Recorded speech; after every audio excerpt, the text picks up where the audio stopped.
Hey guys! Welcome to Couple. Please like and subscribe if you like this video.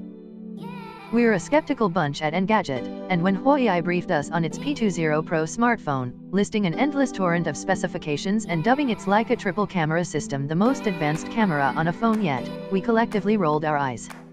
40 megapixel camera sensor? I've heard that one before, Huawei. It was only once I was able to test the P20 Pro away from briefing rooms and technical demos, spending a day shooting around a rain-soaked Paris, that the phone started to win me over and others. If you like the idea of an accomplished 5x zoom function, and the potential for gorgeous nighttime photography, you have to consider Huawei's latest phones.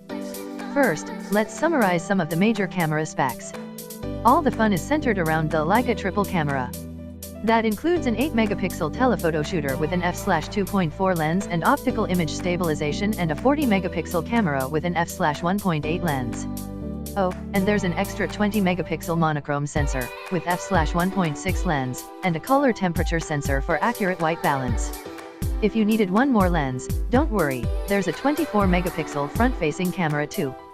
AI camera. Beside all the hardware numbers, Huawei's sales pitch on imaging centers on the AI smarts that come alongside the P20's camera spec sheet, and the standard still photography mode has AI assistance turned on automatically. You can turn it off in settings. However, coaxing the temperamental AI feature to make an appearance was rage-inducing, especially when you're looking to test whether it's identifying objects correctly and how it decides to adjust settings when it spots something that warrants it, like in a camera test. Is this better than misjudged scene modes, like we saw with LG's similarly AI-skilled V30 ThinQ? I'm not sure. I just wanted more consistency. Temperamental behavior wasn't a deal-breaker, however, simply because I was so pleased with the photos that the AI-assisted camera eventually did capture. They are all Instagram-ready right out of the box. Portrait mode detected images had smoother skin tone and added gently blurred backgrounds, while the P20 Pro boosted the colors it picked out on food and flower shots. Huawei's imaging algorithms and settings, while a little aggressive with saturation and bokeh effects, sometimes employed only a light touch to photos. Here's the P20 Pro's AI setting for food photography, compared with a standard shot on the iPhone X. If anything, Apple's phone amps up the color on the strawberries a little too far. Note how the white sign stays white in the P20 Pro sample. Huawei installed a color temperature sensor amid all those camera lenses, and it seems to do a pretty good job. Hybrid zoom. Huawei's zoom system works so much better than I thought it would. The P20 Pro uses both the telephoto camera lens capable of 3x optical zoom and the 40MP primary sensor to offer a hybrid 5x zoom that takes really impressive stills. Interestingly, 3x zoom on the telephoto lens alone would be enough to best the iPhone or the Galaxy series, both of which go with 2x optical zoom. The hybrid option then adds a substantially bigger jump in magnification, which made framing easier and ensured I got all the detail I wanted in my shots. I'd normally shy away from digital zoom, because it usually makes muddier, noisier images. The P20 Pro's hybrid zoom didn't have that issue. Nighttime shooting was another situation where the P20 Pro shone.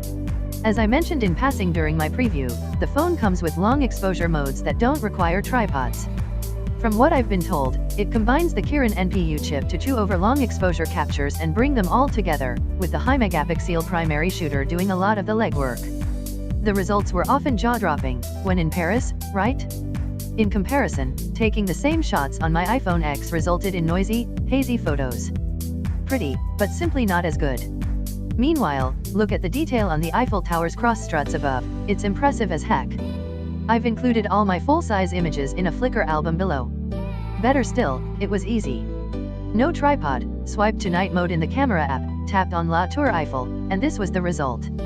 In low light elsewhere, the P20 Pro also delivered reliable photos that were nicely contrasted, with plenty of detail. Finding the right mode for great photos. There's a handful of other tricks and modes that you have to actively seek out, and that's the biggest problem when it comes to Huawei's otherwise wonderful camera phone. It's hard to find the settings that you're looking for.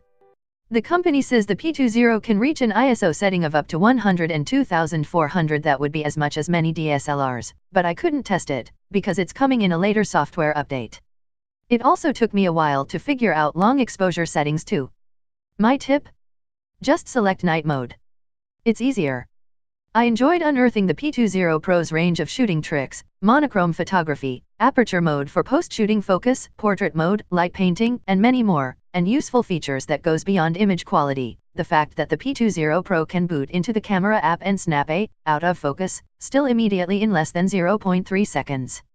Those interface issues shouldn't detract too much from the miraculous photos this phone is capable of taking. The main question is, how patient are you?